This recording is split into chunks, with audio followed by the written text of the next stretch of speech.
a cultura e suas diversas manifestações que aponta para as pessoas o que é saudável, o que é necessário, né? E uma observação mais atenta vai fazer a gente perceber que existe um cruzamento muito grande de informações, e muitas vezes essas informações são contraditórias também, né? E qual é a relevância, então, de perceber isso? A relevância é justamente tentar trazer o critério para essa questão individual, da própria vida, a vida de cada um de nós, né? Então, é a partir da minha própria existência em que eu vou poder exercitar essa possibilidade, né? Não só de pensar, né? Mas de conhecer a mim e os meus limites. Então, a busca pelo prazer é a busca também pelo conhecimento de si.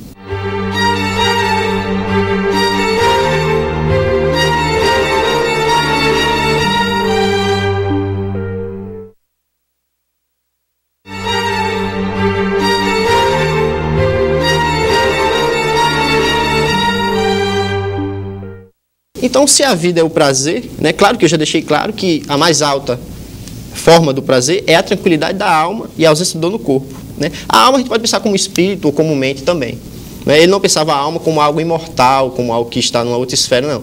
A alma para ele é memória, né? É a atividade do pensamento. E tem um ponto interessantíssimo, que ele vai dizer o seguinte: olha, as dores do corpo são preferíveis às dores da alma, né? Quer dizer, aquela dor que afeta o corpo, ela é uma dor menos ofensiva, né, menos destrutiva do que a dor que afeta a alma, né? E qual a justificativa que ele vai dar para isso? A justificativa me parece bastante interessante. Ele vai dizer, olha, a dor do corpo é uma dor que te afeta no presente, né? Ela pode passar, mas as perturbações da alma, elas podem ser ligadas ao passado, ao presente ou ao futuro, né? A gente pode pensar no passado como um trauma, não é? A gente pode pensar no presente como uma depressão e podemos pensar no futuro como uma questão da ansiedade, por exemplo, né?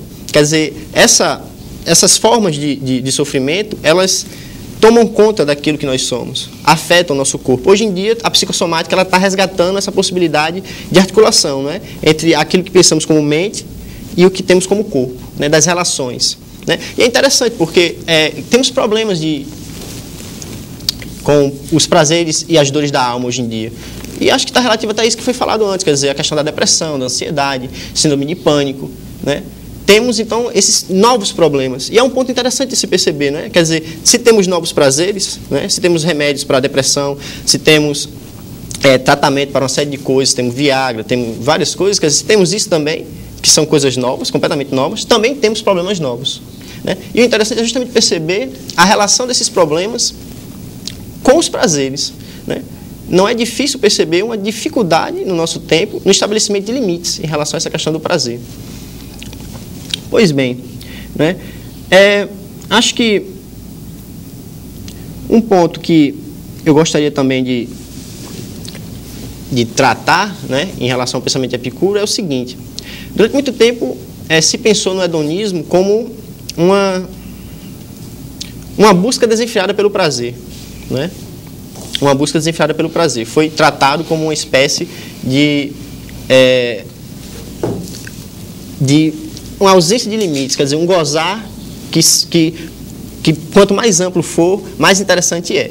Só que é justamente interessante a gente investigar, às vezes, esses problemas mais de perto, porque, por exemplo, investigando os textos platônicos, né, e pensando Epicuro, né, a gente percebe que, apesar do pensamento, da construção desse pensamento ser bem diferente uma da outra, né, temos com clareza a percepção de que a finalidade, né, aquilo que resulta daquela reflexão, é um pouco comum, né, que é o quê?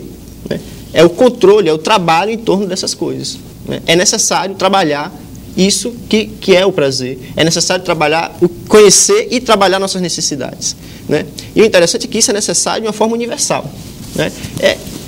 Acredito que muitas vezes isso não é pesado da forma como poderia ser, né? O que eu quero dizer? Quer dizer que muitas vezes se fala hoje em dia em filosofia que não há mais universal, né? A filosofia não tem essa capacidade mais de tratar de temas universais, né? Só que o que a gente percebe quando pensamos nessa coisa do prazer é que o prazer é algo universal do homem. A dor é algo universal do homem, né? A morte é algo universal do homem. Que homem não sente prazer ou sente dor, né? Que homem não está sujeito à morte, à corrupção, à velhice, né? Então, o interessante é que essa filosofia, ela se centra justamente nisso, né? Que é simples ao mesmo tempo, em que trata do fundamento, né? E o Epicuro ele vai dizer o seguinte, ele vai dizer, olha, é interessante buscar a questão do prazer, porque a partir do momento que você trabalha o prazer, que você pensa nos limites do prazer, e eu gostaria de abrir um parênteses para dizer, um dos limites do prazer é a morte, né? A morte ela aparece no horizonte como algo que se mostra como um limite, né? Que é o limite do próprio corpo, tanto que ele vai dizer que, olha, a morte se caracteriza justamente pela ausência de sensação. As sensações quais são? Prazer e dor, hegemonicamente. Então, é necessário o conhecimento desses limites, porque é por meio deles que a gente pode desenvolver coisas como justiça, reconhecimento, né, tolerância. E é interessante porque, a partir do momento em que você começa a desenvolver esses limites por prazer, a gente recebe um bem que talvez hoje em dia não seja tão valorizado quanto já foi na antiguidade, que é justamente a questão da autonomia, né, do que ele vai chamar de autarqueia.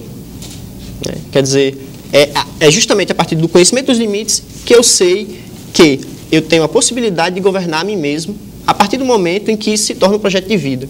Não significa que a pessoa vai